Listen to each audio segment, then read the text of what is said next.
केवल एक है, और वो है डिटैचमेंट की साधना, अनाशक्ति की साधना।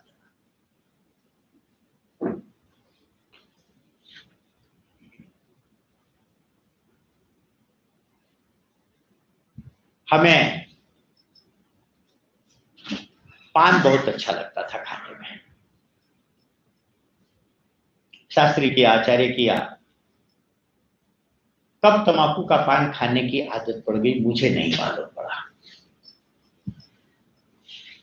एक से एक भयंकर पान खाता था, मगही, कलकतिया, सब एक से एक तंबाकू डालता था।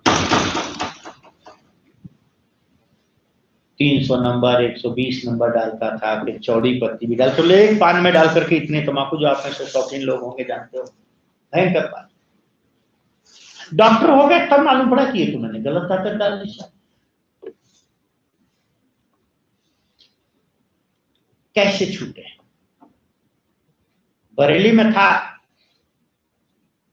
नकटिया में दुकान अगर बंद हो जाती थी तो मैं बटलर प्लाजा, जो बरेली में होंगे बटलर प्लाजा, वहां से पान खाने केवल आता था रात को 10 बजे। सोचिए 12 किलोमीटर, पागलपन। एक दिन कुछ योगी जी महाराज से कहा, मैंने कहा महाराज जी तो पान के बिना नींद नहीं आती, दिन का तो मैंने छोड़ दिया है, डॉक्टरी के नाते, शर्म के नाते, ड्यूटी पर नहीं खा सकता हूं, परंतु रात की नहीं छूटती। बोले खा लिया करो।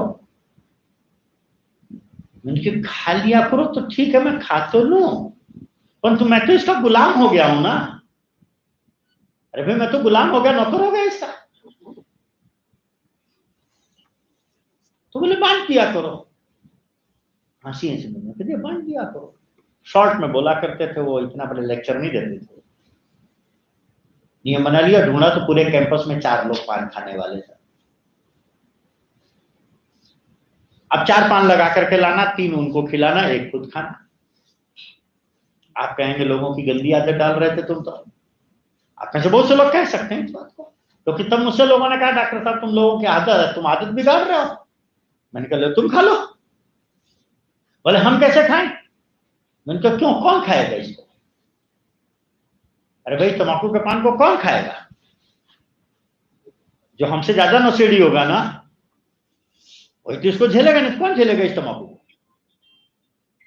तो हम किसी की आदत तो खराब कर नहीं रहे। मैंने कहा चलो मेरे साथ।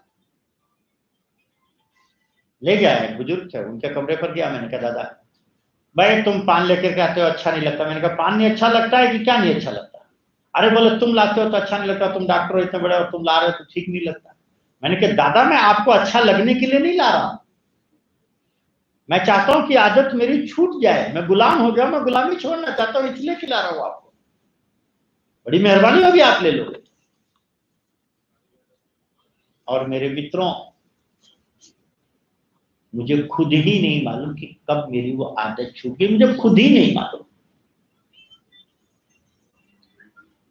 आज चाहे जितना बड़ा से बड़ा आदमी अगर पान खा करके या गुटखा खा करके, मसाला खा करके आया है और मुझे अगर पर्चा लिखवाना चाहता, मैं पर्चा नहीं लिख सकता, कोई अहंकार नहीं है, पर तो खा करके बैठा है तो वो गंध मुझसे बर्दाश्त ही नहीं होती। मैं क्या करूं, दिमाग घूम जाता है, एकदम चक्कर खाने लगता, नहीं गंध बर्दाश्त होती है मुझसे वो तुम्हारा। कब छूट गई? ऐसी एक नहीं कितनी, और मेरी नहीं कितनों की मैं बात करूं।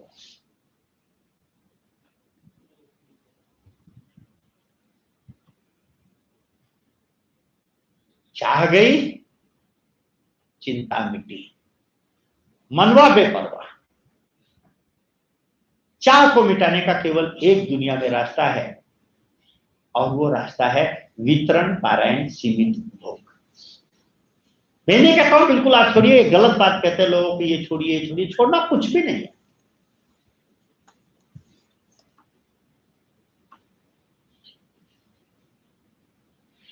छोड़ना कुछ भी नहीं है, परंतु हम अगर मुक्त होना चाहते हैं, हम इससे गुलामी से मुक्त होना चाहते हैं। वो गुलामी खाली तंबाकू की नहीं है, बहुत सी अच्छी चीजों की भी हो सकती है। हमें कपड़े की गुलामी है, अब हम लोग पढ़े तो कितनी साड़ियां, कोई ठिकाना था? जूते चप्पल कितना ठिकाना है?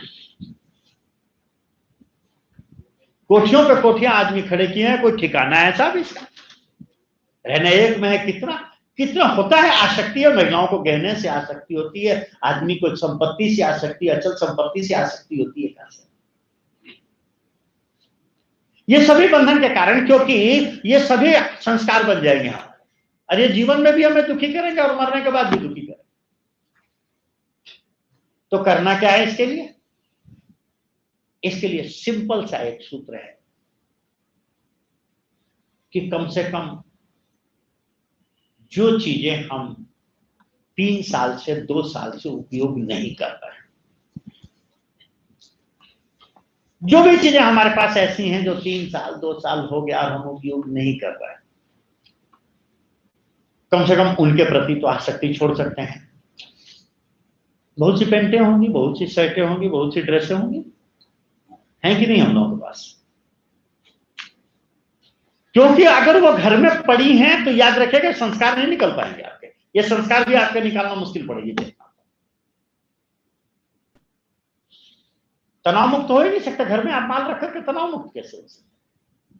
क्योंकि आपने जो पैंट और शर्ट, जो ड्रेस आपने 3 साल से नहीं पहनी है, क्या ये आपका सुख है क्या? अरे भाई 3 साल से आपने नहीं पहना, आपका सुख तो नहीं है ना। तो निश्चित है किसी दूसरे का सुख रोका है कि नहीं आपने? अगर कोई पहनता उसको सुख मिलता, तो दूसरे का सुख रोका है कि? और दूसरे का सुख रोक करके क्या हम सुखी हो सकते हैं क्या? वो सुख चाहे फिजिकल हो, चाहे मेंटल हो, चाहे इंटेलेक्चुअल हो, हमारी मस्ती नहीं आ सकती क्योंकि हमने दूसरे का सुख रोका है। इसीलिए जब यहां से जाएं, पहला देखिए कि हमारे पास कितना ऐसा सामान पड़ा है जो हम यूज नहीं कर रहे हैं। हम परिवार की जिम्मेदारी नहीं, अभी हम परिवार की बात नहीं कर रहे हैं, पत्नी की, बच्चों की बात नहीं करी, हम अपनी इंडिविजुअल करेंगे। क्योंकि ये तो ठीक है, पता नहीं कितने कितने समय के संस्कार हैं, एक दूसरे से बंधन है, लेना देना, सब अपना अपना आए हैं निपटने। इसलिए सबका नहीं, अपना साथ में इंडिविजुअल, क्योंकि तनाव आपको है, आनंद आपको नहीं आ पा रहा है। कहीं ऐसा तो नहीं कि दूसरे का आनंद हमने रोक रखा है।